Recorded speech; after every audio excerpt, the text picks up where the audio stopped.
Welcome to Afternoon Briefing this Wednesday. Greg Jennett with you from our Parliament House studios in Canberra here on Ngunnawal Country. And Fran Kelly can't be with us today, but we're hoping she'll be back with us again very soon.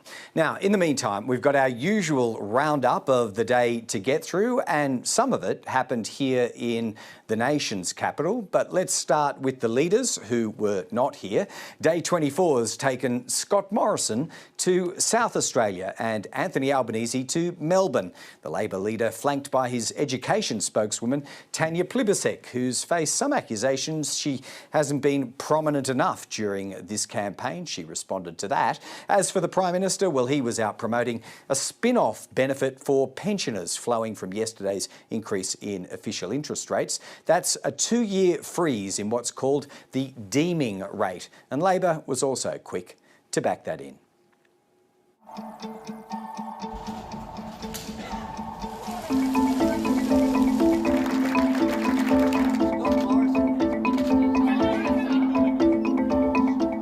There is a cost of living crisis under Scott Morrison. There's nothing in the credible analysis that suggests that the rate rise yesterday was any response to government policy. Hello, how are you?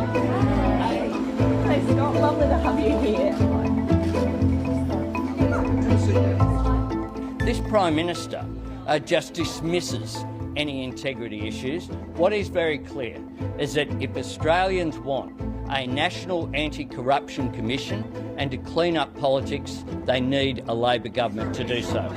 So the question to the Australian people is, do you want to drop the shield of strong economic management and hand that over to a Labor Party and the Greens? Ms Plibersek, have you been shafted from the official Labor election campaign? Thank you, Prime Minister. The New South Wales ICAC Commissioner has labelled anyone who refers to ICAC as a kangaroo court as buffoons. You've done that. A country which rose to the occasion. There's 4 policies that we've announced in recent weeks where the Labor Party was quick to say, yes, we'll do that. Now, every 10th dollar of that, Josh committed to his own electorate. In some cases, at train stations which soon won't exist.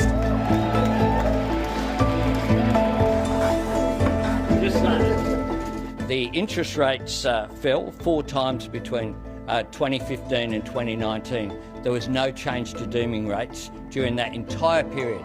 Scott Morrison had to be dragged kicking and screaming. The good news yesterday was the Reserve Bank said that they are seeing evidence of wages rising.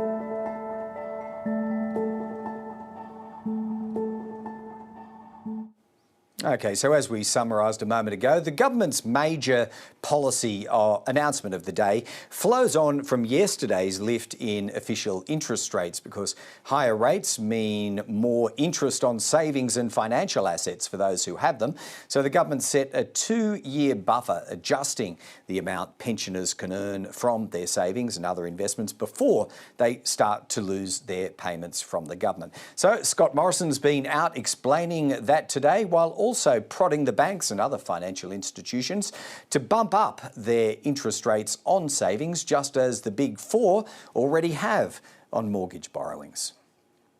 Banks have through the pandemic, supported mortgage holders, provided mortgage relief. I acknowledge all of that. They've done that for businesses as well through the pandemic, and I acknowledge what they have done there as well. And that is a positive thing that they have done for their clients. But their clients have also been deposit holders. Deposit holders who deserve a fair go, where the cash rate rises, then they have a very reasonable expectation that their returns on their hard-earned savings would also get that opportunity. And I'd be encouraging the banks, it's obviously their call and there is no way to force them to do that. To those deposit holders who have stood by their savings and with the financial institutions they've been with through the pandemic, I think they deserve the recognition of that, ensuring that those benefits are passed on directly to them. Now, we'll hear a bit more on that issue from the Social Services Minister in just a moment, but integrity was also rattling around once again as a major campaign theme of the day. A few days ago, the outgoing head of the New South Wales Independent Commission Against Corruption, Stephen Ruston SC, struck back at those who regard his integrity outfit as something of a quote-unquote kangaroo court. Now, he didn't name the Prime Minister, but Scott Morrison has certainly used that term to deride the New South Wales model and to justify why his preferred federal commission wouldn't resemble in any way that institution that's been running in New South Wales for a quarter of a century now. The Prime Minister's unbowed by any of these criticisms coming from Stephen Ruston. Anthony Albanese, though, seized on this flickering argument to fire up his demand for a federal commission with stronger powers. The reason why there is no National Anti-Corruption Commission is sitting all in his front bench and behind him. We still don't have answers about the issues relating to Alan Tudge and compensation and payments that were made. This Prime Minister just dismisses any integrity issues. What is very clear is that if Australians want a National Anti-Corruption Commission and to clean up politics, they need a Labor government. All right, so the Prime Minister was campaigning in Adelaide with a particular focus on the seat of Boothby today. That's the one South Australian seat that is in play, currently held by the retiring Liberal MP Nicole Flint. Local Senator and Social Services Minister Anne Ruston was also there talking about that freeze to deeming rates. We caught up with her from Adelaide shortly before coming to air. And Ruston, thanks for joining us again. You've been out and about, along with the Prime Minister, explaining this freeze to pensioner deeming rates for almost a couple of years. Why was that period of time chosen? What led you, to put it out at that length? Well, I think the decision was largely based on being able to create some certainty for older Australians, particularly those older Australians who are on a pension, either a full pension or a part pension, and other people that are on government payments, to give them some certainty as they. Obviously the last 2 years has been a terribly uncertain time for all Australians, and so this was a measure that we were able to provide to give that certainty to Australians who have got some income that comes from their financial assets, to say to them that they have certainty that if their situation remains the same over the next 2 years, then every fortnight they will get the same amount of money in receipt of the government, and that provides them with the certainty to rebuild their lives after a pretty uncertain time, as all Australians have been through. Sure. So for setting it over a period of 2 years, that obviously has an embedded assumption behind it that anticipates an upward trajectory for interest rates. Can we assume that there is a final settling point that sits behind this? Do you, for instance, think that the upper limit for interest rate increases will be around 2.5%? That's what the Reserve Bank Governor said anyway. Well, obviously, government takes its modelling from Treasury, from finance, and obviously relies very heavily on the Reserve Bank and their independent assessments about what the economy is doing. But there is no doubt that right now we still live in uncertain times. We're still being highly influenced by factors that are coming in from overseas. The fact that who would have thought that there would have been a war in Europe that is having the kind of impact on petrol prices.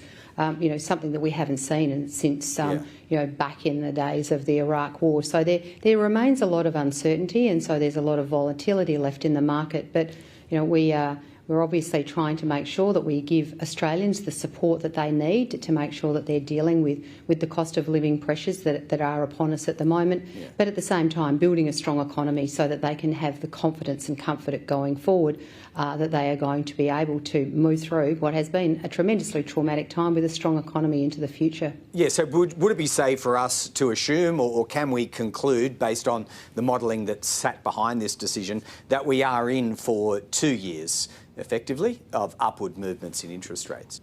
Well, I think, as I said, that we are living in uncertain times, and we will continue. Every 6 months we review our modelling and our economic forecasting, either through the budget or through the MyEFO process, to make sure that we're continuously checking what's happening in the economy.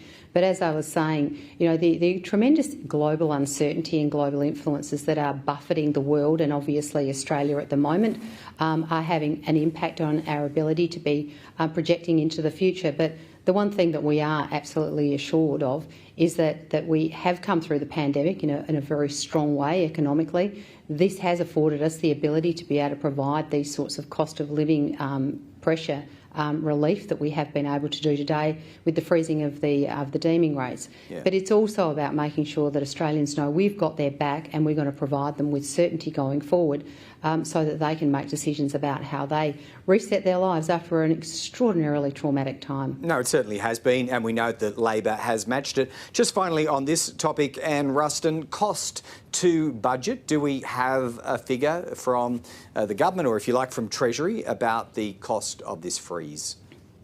Well, because it's a freeze, it in effect doesn't have a cost. What it does is it says to Australians, even though the normal process is as interest rates move around, the deeming rate moves around, we won't be seeking to make changes in the deeming rate. So therefore, if people are earning more because they're able to get access to higher interest rates on their financial assets, they can keep that money in their pocket. So it's actually a saving or a benefit for Australians who are impacted by deeming rates. It means that they keep more of what they earn. All right. Look, moving, well, just finally on this issue then, I should ask, the banks, of course, a lot of this is contingent on the banks paying more for savings deposits. What is your call on any financial institution, but particularly the big four banks, when it comes to reflecting the official interest rate rise on their own deposit interest rates?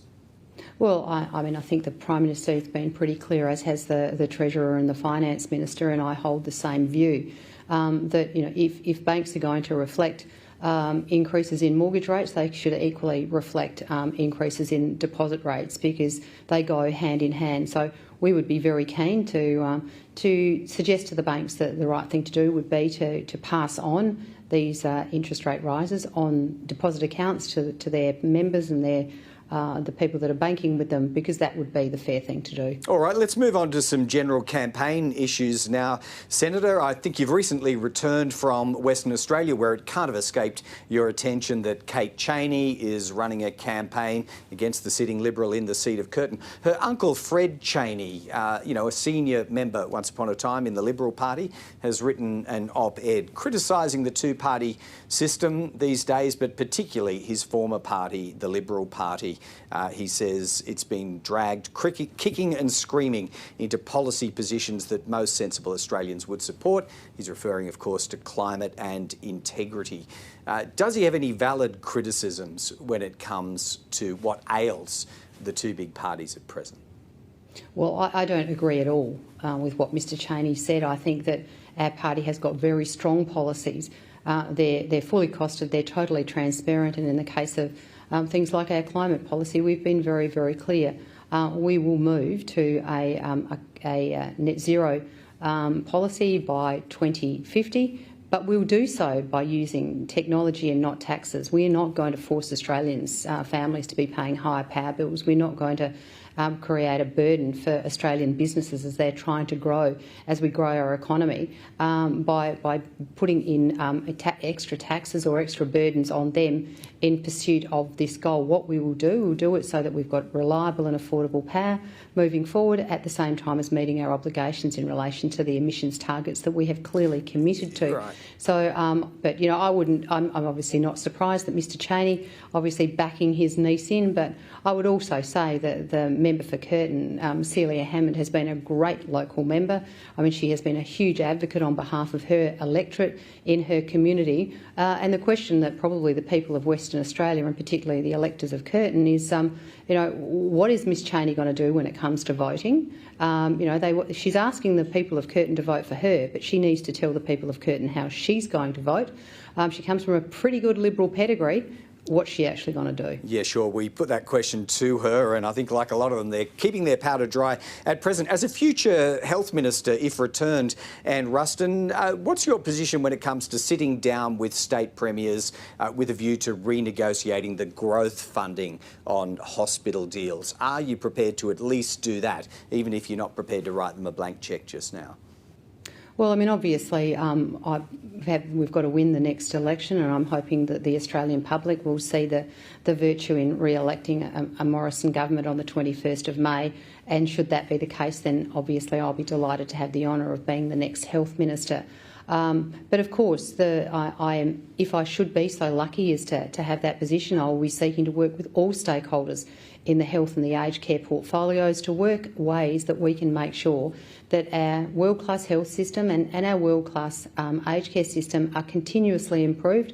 I mean, we've certainly seen over through the Royal Commission that we have been found, there are a lot of areas that need improvement. But the best way for us to get improvement in all areas is to sit down and work together so that collectively we can efficiently and effectively deliver great health care for Australia. And I think, one of the things that I am very proud is, should I be able to accept this role, is the great legacy that has been left by the government, this government, for the next health minister, hopefully that being me, of the extraordinary increase in funding in healthcare. When Labor last left government, the healthcare funding was $75 billion. This year coming, it'll be $132 billion. 2,900 new and amended medicines put on the PBS. That means 2,900 new and amended medicines that are cheaply and more easily available to Australians who need them. So we've got a great foundation to build on, but of course we must always seek to improve our health system because it's something that Australians rely on and rightly are very proud of. Yep, and a significant event to get through on the 21st of May before those sort of negotiations can even be contemplated, I suppose. And Ruston, thanks again for joining us on Afternoon Briefing today. Thanks so much, Greg. Now, back here in the nation's capital, we had the Treasurer and Shadow Treasurer debating budget management at the National Press Club today. And in a moment, we'll get some thoughts on all of that from two economic analysts. But here was a moment shining a light on that hazy horizon between pork barrel spending and above it, sunny, crisp, clear, transparent spending that's good for taxpayers. It involves a particular real-world canine example, highlighted by Nine newspapers economics correspondent Shane Wright. I love my dog Scully, like I know Josh we all loves love his Scully, dog. Shane. I took it for a run this morning without incurring any cost on the taxpayer. But the Coalition has promised $320,000 for a dog park in the marginal Liberal held seat of Latrobe. And Labor's promised $200,000 to upgrade 2 dog parks in the marginal seat of Macquarie. Given the level of debt and deficit, why is it a good use of taxpayers' money to expend that money on pampered pooches in marginal seats? And is there any productivity gain to be made by spending money on dog parks? There is a problem in the budget with spending in politically motivated ways. Now, our commitments are typically working with local governments or state governments or others to make sure that we're getting maximum bang for buck, which should be the test. There will be commitments made by all parties around Australia. The key is to make sure that we get value for money for that. There has not been enough value for money in the budget the last almost 10 years. That's why we've got these stupendous levels of debt. The Labor Party is always holier than now, even though I think the same paper found that the Labor Party were providing small grants and a whole range of targeted seats. And we do know that the Labor Party, in which Jim Chalmers was a shadow finance minister ahead of the last election, also had a park and ride scheme. And Bill Shorten was going out and promoting it and making announcements ahead of the last election. And they are about projects to get more people onto public transport. But with respect to local community programs, they'll always exist. They have always existed and they'll continue to exist. But our focus in the lead up to election day has been making big announcements, all of which the Labor Party has simply copied us. So this is the Labor Party's strategy, a small target strategy to forget about their addiction to higher taxes. Well, I'm not sure if either are dog owners or have enjoyed taxpayer-funded facilities, but we're going to bring in now Matt Grudnoff. He's senior economist at the Australia Institute here in Canberra, and Peter Martin is economics editor at The Conversation and visiting fellow at the Crawford School at the ANU. And Peter is in Adelaide today. Welcome to both. We might park the dog question and let's get straight into it. Peter, Shane Wright's question does rather illustrate a point, doesn't it? There's no way the Commonwealth should be doing any of those things. They both know it, and neither of them will say it. I'm afraid. Well, that's right, and that's going to get to the key. Honestly, seriously. Should the state government be doing those things? I don't think so. These are roles for local councils. There was a moment in the last election. No, it was the 2016 election when Scott Morrison was the treasurer, and Phil Curry, a journalist at the Financial Review, asked him about these dunny blocks. They were putting some toilets on, I think it was a marine facility of some kind, recreational facility, and Morrison, essentially realising the game was up, said with a smile on his face, "Well, they need them, Phil. They need them." That might be about as frank as it gets in the context of an election campaign. Thanks for sharing that one, Peter. Matt, why don't we bring it over to you with the pressing question, I suppose, today. Both men on the podium there at the Press Club were asked about spending cuts on one side or potential tax increases. Neither gave crystal clear answers. What are they trying to hide? Yeah, well, that's a big question, and the reason they're trying to hide it is because both sides of Parliament, whoever wins on the 21st, is taking a bigger spending agenda. Whether you're interested in childcare, aged care, the NDIS, whether or not you're worried about China in the Indo-Pacific and you want more defence spending, they're all going with larger spending commitments, but none of them are going with any kind of revenue raising exercises. And so why, Matt, why can't we just grow the pie? Why can't we grow the economy and it yields unto governments vast riches of taxation? Why is that not feasible? Well, because that's just not how it's going to work. Like, if the economy gets bigger, then expenses that the government have to fork out for also get bigger. Look, certainly growing the economy is one way, and it's an important way, but there's no guarantee that the governments are going to be able to grow the economy in the long term. If to do that, then they would have to be talking about productivity. They'd have to be talking about participation rates, and at times they do that, but I don't see a huge radical agenda to increase productivity, and so this idea of we'll just magically grow the pie, that's just a way of avoiding having to have a conversation about raising revenue. All right, well, let's have that conversation, Peter Martin. Politicians rise and fall in 3 yearly cycles, generally speaking. Is there an inevitability within the next 3 years, Peter, that the taxation side of the ledger will have to be addressed by the next government? There's an inevitability that tax will increase, so I guess that's right.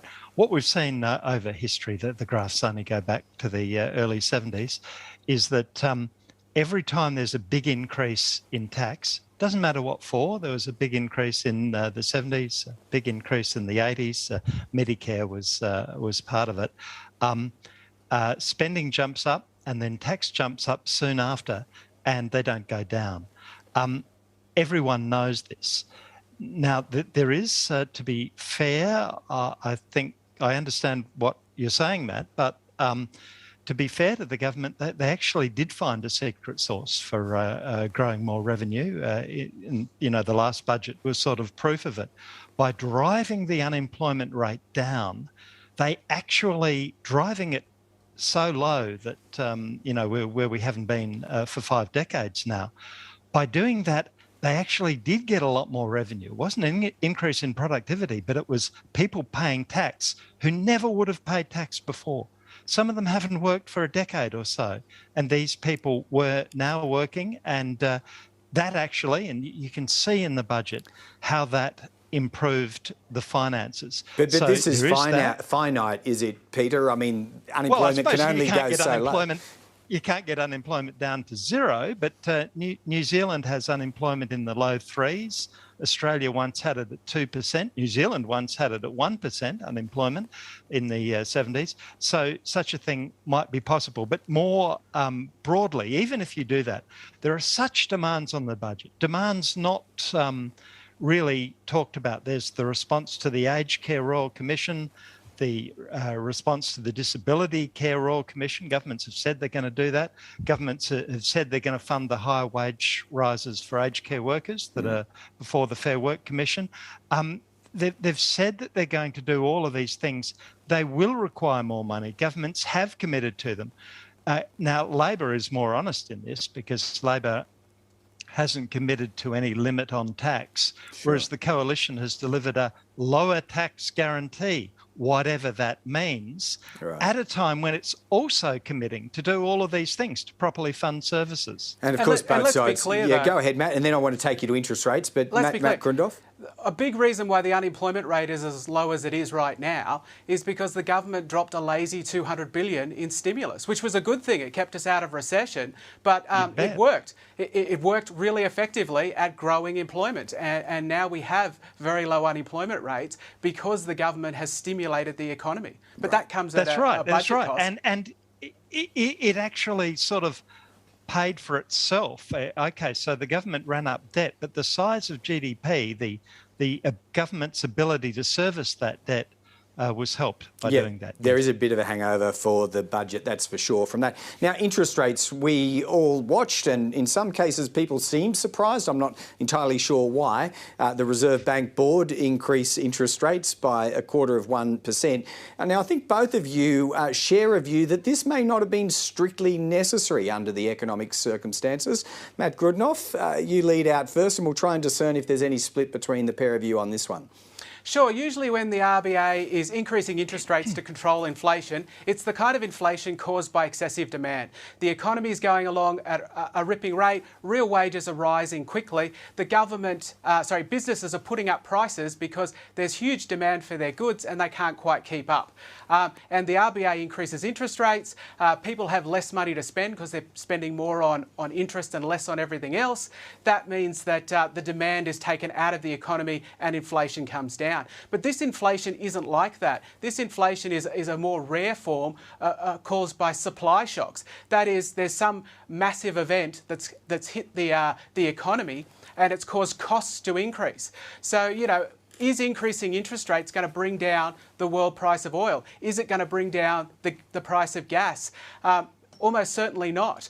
It doesn't matter what we do in Australia with interest rates, petrol prices are going to remain high until we see solutions overseas. All right. So Peter, yeah, not to cut you off, Matt, but just to pick up any similarity or difference in view here, if the factors might correct themselves internationally, what's your view? The bank could have kept it at 0.1% for quite some period of time? I think the bank was fairly honest. If you read what it said, it didn't say anything about this will control inflation. It referred to the success of getting out of COVID. It referred to normalising things. It referred to getting rid of extremely negative real interest rates, way below the rate of inflation. It didn't really say it would fix inflation. A lot of people have been saying in a knee-jerk sort of reaction, oh, inflation side, therefore you need higher interest rates. Usually true. Not true in this case. It's doing it for other reasons. Now, what I would add to what you've said, Matt, is that the good news appears to be happening. So in the last fortnight, the world oil price is down 2.5%, right? It's down 11% from its peak. The Bureau of Statistics gives us the inflation news with a lag and only every 3 months.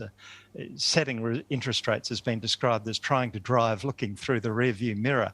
The Melbourne Institute of Applied Economic and Social Research does a quicker and dirtier survey each month, but it tends to track the official survey. It found, incredibly, in April, that's 1 month, the month after the official inflation figures, the month we've just had, that prices increased overall, not at all. That is to say, the monthly increase in prices was actually minus 0.1%. And why would that be, Peter? Is that taking out fuel petrol? And and that takes into account the government's budget measure on petrol. It takes into account how the price of oil was falling. The price of wheat has stopped rising. So a lot of these things, I agree that these interest rate hikes aren't going to help. Yeah. Last thought, a lot Matt. of these things are fixing themselves. Go on. Yeah, a lot of these things are fixing themselves. Yep. All right, Matt. With luck. Yep. Just one thought on growth rates. Finally, to round us out, Matt. 2% says the Reserve Bank for the calendar year. 3 and a bit for the financial year coming, says the budget. Who's right? Well, yeah, I don't know. What do they say about economists? Macroeconomic forecasters exist to make astrologers look good. Economists can't predict what the interest rate's going to be by the end of the year with any sort of accuracy. Look, I mean, with rising interest rates, with falling real wages, it's likely that it's going to be more like 2 than 3. If the inflation rate comes back down, if wages actually do take off, and there's been no solid evidence that wages have increased. Yep. But if that does happen, then we'll probably be closer to 3. And we'll probably be getting both of you back for some further analysis at or around that time. Peter Martin and Matt Grudnoff. Peter from The Conversation, Matt from the Australia Institute. Thanks for joining us today. Thanks, Greg. That's good. All right, well, behind the daily tracking of Anthony Albanese and Scott Morrison's campaigns, which we've been trying to do, another party leader's been out and about trying to build support. We've not spoken to Greens Party leader Adam Bandt since the campaign began, but as befits their representation in the Parliament and their historical level of support, we're doing so today. Adam Bandt joins us. Welcome back. Adam, I think you've recently been in Queensland and you'd nominated a bunch of seats around that state and northern New South Wales that you thought the Greens could pull. Most of them are Labor held. Does this mean the Greens are aiming to be to Labor what the Teal independents are to the Liberals? Look, the Green support is growing across the country as the election campaign becomes more and more this really narrow contest between a terrible government and a visionless opposition. We are offering a vision and we're tackling the big issues. And in Queensland, in those inner areas in Brisbane, there's 2 Liberal seats and 1 Labor-held seat at the moment where our vote and our support is growing. And that's because increasingly people understand that we've got some pretty big issues that this country's facing, like the housing affordability crisis and the climate crisis. But the Liberal government has been terrible, but the opposition has spent most of the campaign saying they agree with the government on all of the key economic and social issues. So when it came to resourcing your campaigns there, I'm assuming you're talking about Griffith, held by Labor, and Ryan and Brisbane, held by the Liberals. If push came to shove, which side would you target most heavily? Well, we're running strongly in all of those seats and, of course, in the Senate as well, where Penny Allman-Payne, a teacher from Gladstone, is aiming to be our second senator from Queensland, doubling our representation there. Look, in these seats in inner Brisbane, Greg, we saw at the state election in seats that are held by other sides of politics, both Liberal and Labor, our vote grew, and we now hold 2 state seats in the Queensland Parliament, and our vote is growing because we're offering a very, very clear alternative. We're saying we've got to tackle the climate crisis by stopping opening coal and gas mines, but we've got an inequality and a cost of living crisis as well. So we need solutions that will deliver lasting savings to people, like getting dental and mental health into Medicare, building affordable housing, free childcare, wiping student debt, all of those things. And we're saying let's make the billionaires and big corporations pay their fair share of tax to fund it. And that message is resonating. So you just dot pointed some of your major spending spending initiatives and then one on the tax side. I'm not sure if you've got the figures yet, but most of your initiatives have been costed by the Parliamentary Budget Office. Where does the ledger stand, since we're having Treasurers debating economic management today? What are your proposed outlays as against your revenue estimates, and have they all been costed by the Budget Office? Yes, we've put our policies through the Parliamentary Budget Office. We, in fact, in the last power sharing parliament back in 2010, set up the Parliamentary Budget Office because we do believe that people are entitled to run the ruler over our policies and know how much they'll cost and where the money will come from. And we've got more announcements to make before the end of the election. But there is a lot of money to be saved to help fund these promises like dental into Medicare, by stopping the handouts to the billionaires and big corporations. I mean, the government, we've had it costed, spends about $10 billion every year on subsidies to coal and gas corporations in the form of fossil fuel subsidies. Now, that covers the cost of getting dental into Medicare, for example. Right, but what would be the cost on the economy then when you start dialing up the taxation side of the budget? How can you assure anyone that this wouldn't force the economy back into recession?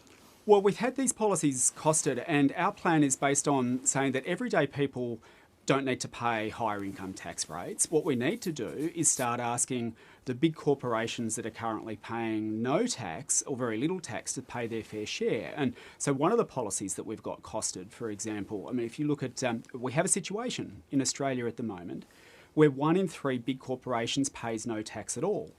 In the gas industry, 27 big corporations brought in $78 billion in revenue between them and paid $0 tax. Now, when a nurse pays more tax than a multinational, something is seriously wrong. And so we've had our policies costed to say, what would it bring in just to make them start paying for their gas, for example, because they often get the gas for free, and then pay the amount of tax that they're meant to be paying. And that brings in substantial revenue. So just by making them pay the amount of tax they should be paying, closing the loopholes and ending the handouts, they're going to keep operating because the resources are here in Australia and they want to get the gas and the minerals out. We can keep doing that, but by making them pay their fair share of tax, we can make people's lives better. All right, you can potentially negotiate some or all of that beyond the election if you're in a position to do so. Can I ask you about the Smart Energy Council? It's an organisation linked to Simon Holmes Court, and I think you've done some campaigning with the council and by association with Simon Holmes Court. Liberal Senator Andrew Bragg wants its charity status revoked or at least reviewed. What do you understand of its status and its eligibility to be registered as a charity? Why is it? Look, this is, I can't speak specifically about its legal status, I'm not privy to that, but this is an organisation that has done a lot of work to promote the uptake of renewable energy and storage in Australia, and they've been doing it for years. Doesn't make it a charity though, does it? Well, again, I'll just have to leave it to others to talk about their legal status. That's not something I'm privy to. But the point that you made about what the Liberals are saying, I mean, this organisation has stood next to the Liberal Premier in New South Wales, Gladys Berejiklian, and has supported Matt Keane, the Liberal Energy Minister, now Treasurer, and has offered support to Clive Palmer. I mean, they've offered support to people from across politics, across all different sides of politics. Would you describe them as apolitical or just sort of non-partisan in the sense that they support many or have appeared with many? That's right. They would support, from what I understand and what I've seen them do, they support anyone who's got a good idea about renewable energy and storage. And the problem, and they've done it in those instances where the coalition and Liberal MPs have done it, which has predominantly been at the state level. And I think what the Liberals are complaining about as well is that the Liberals at the national level have no good policies for renewable energy and or storage, and that's perhaps why they haven't. And the invitation, as I understand it, as I read in the paper today, the Smart Energy Council has invited Angus Taylor to come and join them. So again, at the end of the day, when you've got an organisation that's been prepared to stand next to any side of politics, I think it says more about Liberal Senator Andrew Bragg. It shows what the federal government's climate policies are. The fact that they've got none, that an organisation that's been willing to stand next to state Liberals won't stand next to federal Liberals, tells you more about the person who's making the complaint rather than the Smart Energy Council. I guess one possible interpretation might be that this is a get Simon Holmes a court endeavour. I'm not saying that is, but do you make that accusation? I'm just saying I think it just shows that the Liberals are getting desperate. Like they're behind in the polls, and they know that ABC Vote Compass says climate change is the #1 issue on people's minds this election, and that's why we are making it our key issue as well, and saying to Labor and Liberals, stop opening up coal and gas mines and let's get on to renewables. The Liberals have got nothing to offer at this election, and that's why they need to go. I think if this is something they were really concerned about, something Andrew Bragg was really concerned about, they've had nearly a decade to come up with a good climate and renewables plan, and they haven't. So don't go blaming the people who are calling them out for it. They should look in the mirror instead. All right, Adam Bandt, we felt it was a bit overdue to check in with the Greens leader. Glad we've done that with you today, and good luck with the rest of the campaign. Sure, we'll talk to you again soon. Thanks very much.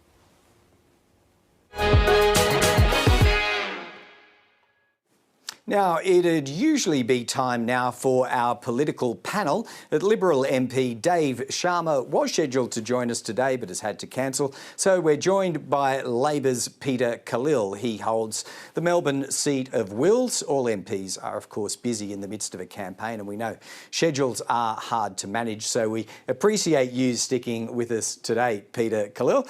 Why don't we start with interest rates and cost of living? The government's come out with yet another measure today. This is the deeming rate for pensioners. Labor locked on instantly. Is there no cost of living measure that Labor won't just instantly mirror as the coalition keeps dropping more and more into this campaign?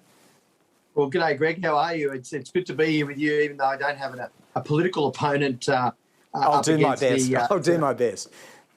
You do. I'm sure you will, as a good journalist. But look, the cost of living pressures, and I hear this in my electorate throughout the campaign and before the campaign. Yes, mortgages are going to go up with the cash rate going up and the banks passing it on.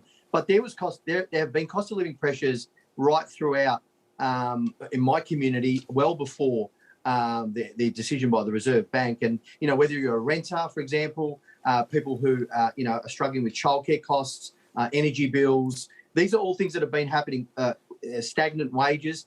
And it's not a matter of mirroring, Greg. Labor has been very forthcoming in pointing out where we would provide relief on cost of living pressures. The cheaper childcare is one big one. The reduction in our energy bills and power bills that we've announced and talked about, our investment in that and how that would work. Yeah, but hypothetically, you could get to a point, Peter Khalil, where the government, let's say, might get into panic mode and starts dropping hundreds of millions of dollars worth of initiatives or borrowed money to try and save its skin. Where is Labor's red line on some of these cost of living initiatives? There doesn't seem to have been one when you consider the budget measures went through. That's fuel excise, the pension bonus, low middle income tax offset increase, a Commonwealth Seniors Health Card. I mean, there's quite a list by now.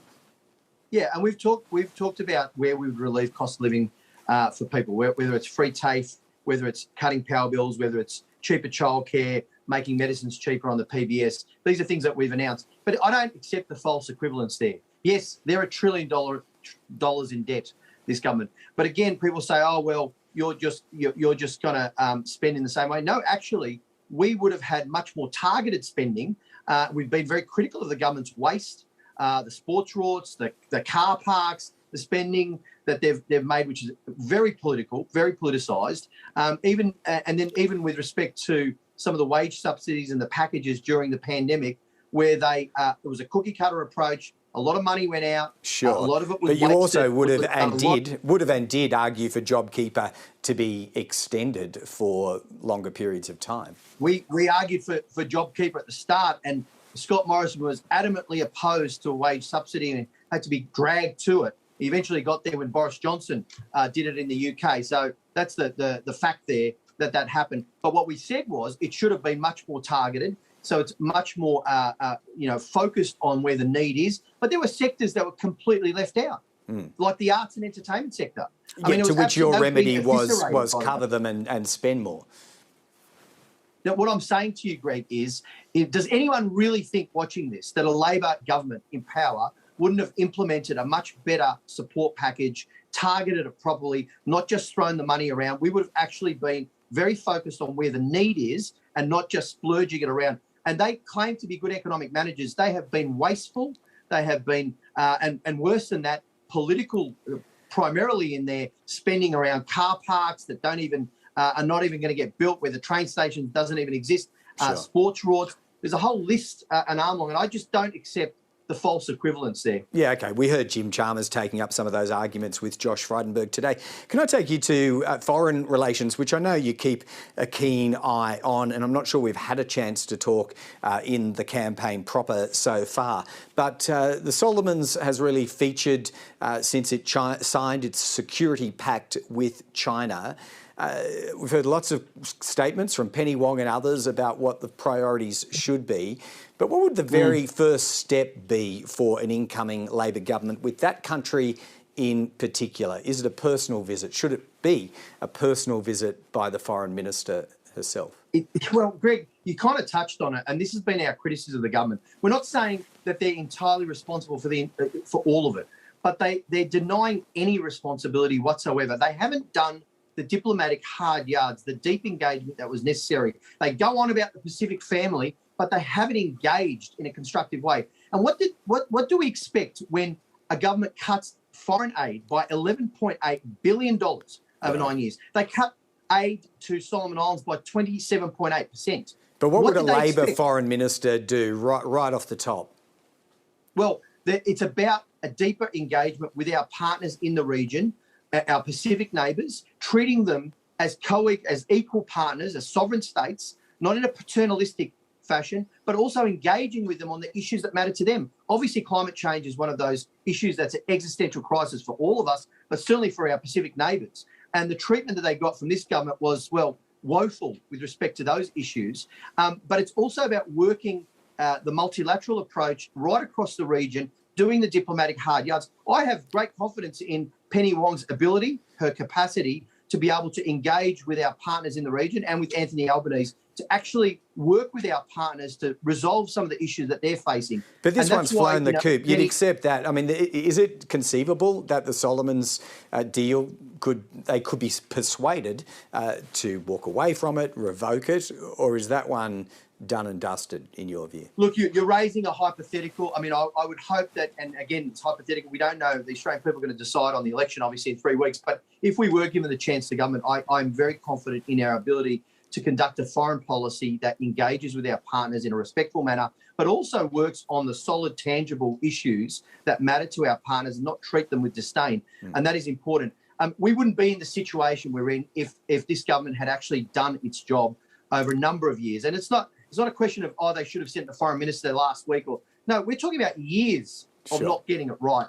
And by the way, can I just be really clear? That's a failure of political leadership. You know, our military, our security agencies, our diplomats have done excellent work and continue to do excellent work. It's a failure at the political level to engage in, and I've been very partisan about this, say, Maurice MIA Payne, missing in action is basically what they've been. Right, I'd expect nothing less from you on that score. But since you mentioned it, partisan politics, why don't I just take you to your own seat very quickly and finally, Peter. Khalil, last time I saw it on the pendulum, it should be pretty safe, very safe indeed. What are the Greens doing to you, trying to cut your lunch? Yeah, well, you never take any vote for granted. It's about working hard for the local community, which is a great privilege to be a representative and serve the community. But it's also about the national policies. You know, when I talk to people at train stations in the morning or at street stalls or door knocking, it really, climate change comes up. The fact that it's an existential crisis that has not gone away because of the pandemic we've gone through, it's still there. So you're needing to project that a little louder, are you, just because of the dynamics of a bit of green on red competition? No, I'm telling you, these are the issues that people raise with me. Climate change, cost of living, which we've discussed. Also, Australia's place in the world, funnily enough, you talked about it. But, on climate change, it's about real action on climate change. I know the Greens, you had the Greens leader on there before. I looked at their website. I couldn't find any detail of their policy. It said something like, it's going to be up in a couple of weeks. Well, we're a couple of weeks away from the election. Right. Labor is a party that can form government. We have to take responsibly cost and detail our policies. We're going to be investing $20 billion in rewiring the energy, the electricity grid with renewable energy infrastructure, $3 billion in renewable manufacturing, 400 solar community batteries around the country. These are real actions that will get us to 82% renewable energy on the grid by 2030, which will transition us from fossil fuels to the renewable and unlock the potential of renewable energy. You just can't talk about it like some minor parties. You've actually got to deliver it, Greg. No, fair enough. And we'll let you go and argue that case and your cause with the voters in Wills, while also thanking you for joining us today, Peter Khalil. Thanks, Greg. Now, in our attempts to cover the seats that are in play this election, it's inescapable that we've spoken to a number of the so-called teal independents, challenging mostly male, moderate Liberal MPs. The contest in the Melbourne seat of Goldstein, held by Liberal Tim Wilson, is one to watch, even if you're highly sceptical about the accuracy of recent single-seat polling there. So with this in mind, we caught up with Zoe Daniel. She is a former ABC correspondent and therefore known to us, of course, here. We spoke to her a little earlier. Well, Zoe Daniel, full disclosure off the top, obviously as a former ABC correspondent, we have worked together, but nevertheless, we're talking to you in an entirely different capacity today, and we'll attempt to deal with you appropriately. So, can I ask you about some recent opinion polling done in your seat? It does look very favourable for your campaign, but plenty of caveats around that. Anything about it match with the mood that you're picking up? It does match the mood that I'm picking up. Certainly people that I speak to every day are extremely positive about the campaign, and I think that we're getting more and more momentum every day since the election's been called. That's been very evident because, of course, I've been campaigning to some degree for a number of months. But I do think, Greg, that it's very difficult to poll individual seats, as you would know, quite a small sample size, so hard to get a handle on just how realistic that polling is, but certainly the trend is in the right direction, and it's a motivating force for both me and the volunteers with a couple of weeks to go. I note in other remarks you've made that you've tried to suggest there's nothing personal about you targeting, and quite clearly targeting, the sitting Liberal in Tim Wilson. How can that be true, though? I mean, there are other ways to advance some of the causes that you're making, but you've clearly decided in your own mind that he is not up to the job or serving the people of Goldstein appropriately. Is that true? Look, my position as a lifelong swinging voter is that when I go into the polling booth, I don't know who to vote for anymore. I don't think that either of the major parties represent me. So that's something that I've been grappling with for some time as someone who I think straddles the centre of the political spectrum. So this was offered to me as an opportunity by a community organisation who came to me and said, look, would you be interested in standing as an independent? And I guess having given it serious thought for a couple of months, because stepping into politics was definitely not something I was thinking of doing, I thought, well, this is a way to have real impact, because I think people in the community have the same frustrations as me, and that is that we know about 80% of them, for example, want substantive and faster action on climate policy, and we're not getting that from this federal government, and that they don't feel represented by the local member who votes along party lines in a parliament that is controlled by the National Party. So what they're looking for is independent representation, and they now have that option. All right. Well, climate change is obviously your banner issue of concern. But in a regular parliament, let's leave aside the hung parliament scenario just for a moment, but in a regular parliament, what capacity at all would you have to influence government policy on either side, Labor or coalition? I think independents play a range of functions in the parliament. Obviously, in a hung parliament situation, there's an opportunity to directly push through legislation quite quickly and with alacrity, and I think we need that. But I think that you've seen in the term of this parliament the likes of Zali Steggall and Helen Haines be able to elevate uncomfortable issues to the extent that climate and integrity, for most people, certainly in my electorate, are the top two issues going into this election. So it's changed the national conversation.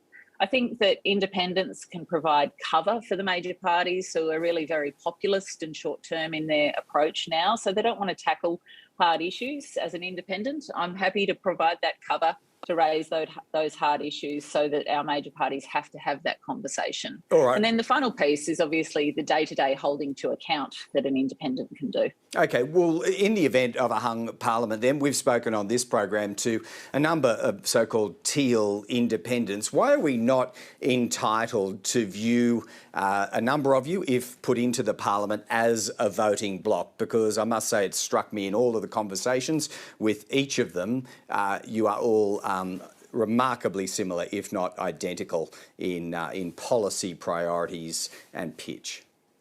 Well, I think that's pretty simplistic with respect. I can only speak for myself and I represent the views of my electorate. I think it's arguable that the reasons that the positions are similar is because these are the main priorities of the Australian people.